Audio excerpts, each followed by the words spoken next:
welcome to my channel. My name is Annie, and in this video I'm going to be talking about Salem's Lot by Stephen King.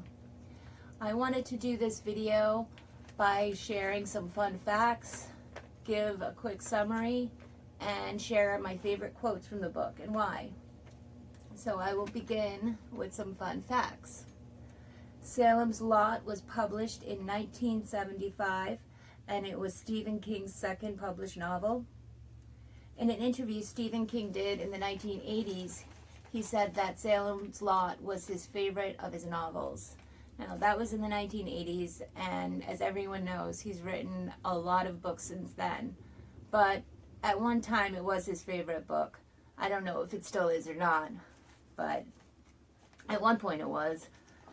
And he came up with the idea for Salem's Lot when he was teaching English at a private school in Maine, and he went over the novel Dracula by Bram Stoker with his class. He noticed that they really were into it, they really liked it. And when he got home, he's eating supper with his family, and he was thinking out loud what it would be like if Dracula came back into the 20th century America. And his wife said he'd probably get run over by a yellow cab in Park Avenue and get killed. Stephen King thought about it and agreed. And then he thought, that is, if Dracula came to New York. But what if he showed up in a sleepy little country town? What then? At first, Stephen King wanted to call the book The Second Coming. However, his wife urged him not to, because it sounded too much like the title of a bad porn movie. So, thank you, Tabitha, for that. Salem's Lot was adapted in 1979 as a two-part miniseries, and then again in 2004 as a TV movie starring Rob Lowe. I really enjoyed this book a lot, and I would definitely recommend it. I didn't want to give too many spoilers in my review or my thoughts or whatever. So I decided this time I would write down a summary of the story. That way I could give a general idea and feel for the book without giving the whole plot away, which I sometimes tend to do by accident. So I'm going to read you what I wrote right now. I wrote, Salem's Lot is more than just a vampire novel. The vampires are only part of this bigger story. This is a story about a cozy and quaint New England town where everyone knows everybody's business and family histories, where everyone has their daily routines that help keep the town alive and running, much like any small town. It is about a town that holds the dark, ominous secrets its residents keep locked up tight behind closed doors. It is about an immense, an immense old and spooky house with a sinister past that sits tall upon the highest hill, looking down with judgmental eyes upon the town below it, observing and recording all of the sins and ungodly acts of those who think no one is watching. The protagonist of the novel, Ben Mears, is a successful writer who is returning to Salem's Lot, a place he spent 4 years of his childhood in. 3 years prior to this, he was driving a motorcycle with his wife and got into an accident that resulted in his wife's death. And this is causing him a lot of inner turmoil in the beginning of the story. Ben has had a difficult life, and the only time he ever felt at home was when he lived with his Aunt Cindy in Salem's Lot. He was sent there after his dad died and his mother had a nervous breakdown. His mother ends up committing suicide when he was 14. When he was a kid, a group of boys a little older than he was had a club called the Bloody Pirates that Ben really wanted to join. They told him he could join if he passed the initiation, which was to go inside the haunted Marston house and grab something from inside, proving that he went in. So Ben went into the spooky old house and grabbed a snow globe. But he really wanted to prove himself, so he went further and went upstairs to the second floor, and he opened one of the doors and saw Hubie Marston dead hanging from a beam. his face green and his eyes swollen shut. This event had stayed with Ben throughout his life, giving him nightmares and putting many questions about the Marston house in his mind. So Ben decides to come back to Salem's Lot after all these years.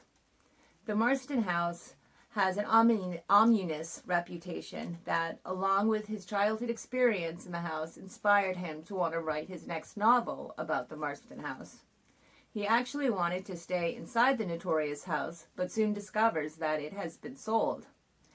Around the same time, two other strangers move into town, the ones who bought the Marston house. These men plan on opening an antique store in town. Straker arrives first and tells people his partner Barlow is on a business trip but will be arriving soon. There seems to be a lot of mystery and intrigue connected with Straker. Soon after their arrival, strange things start happening, like the disappearance of children and a death toll that keeps rising. Ben ends up renting a room at Eva Miller's boarding house, which provides him with the perfect view of the Marston house from his window. Soon after arriving, Ben meets a young woman named Susan Norton. The two of them hit it off right away and begin dating. Their relationship progresses pretty quickly, and she is the first woman that he has been with since his wife died. Ben also befriends a unique group of characters: a high school English teacher, a doctor, a Catholic priest, and an 11-year-old boy. The novel gives the reader a picture of the town and the people living in it.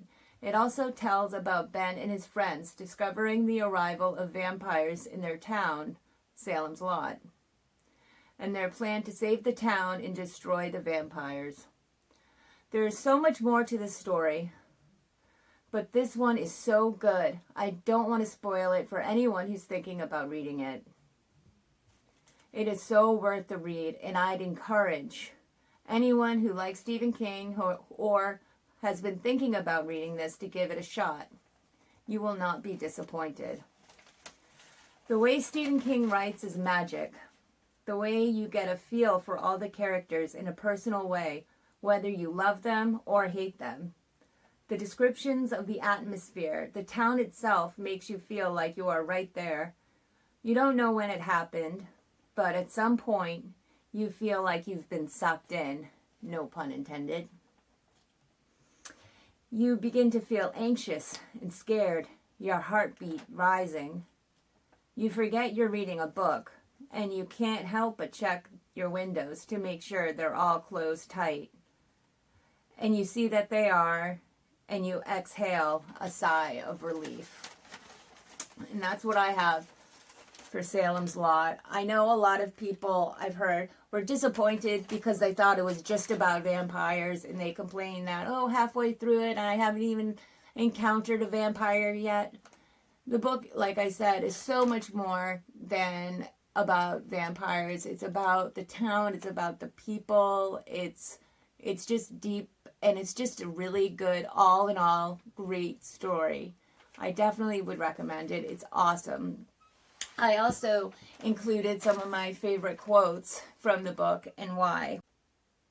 So here are a few quotes that I grabbed out of the book that show the town and how it's described and how it almost felt like another character in the story, not just a setting.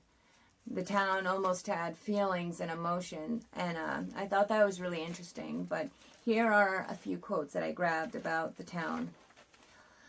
The town has a sense not of history but of time, and the telephone poles seem to know this. If you lay your hand against one, you can feel the vibration from the wires deep within the wood, as if souls had been imprisoned in there and were struggling to get out.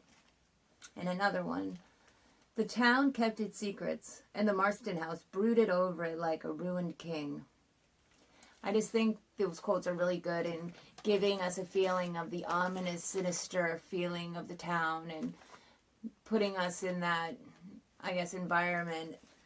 And I grabbed a few other quotes that I thought were really creepy and scary. well, they scared me a little bit. They creeped me out. And I thought it just showcases a little bit of the talent of Stephen King. So this one. The essential and defining characteristic of childhood is not the effortless merging of dream and reality, but only alienation.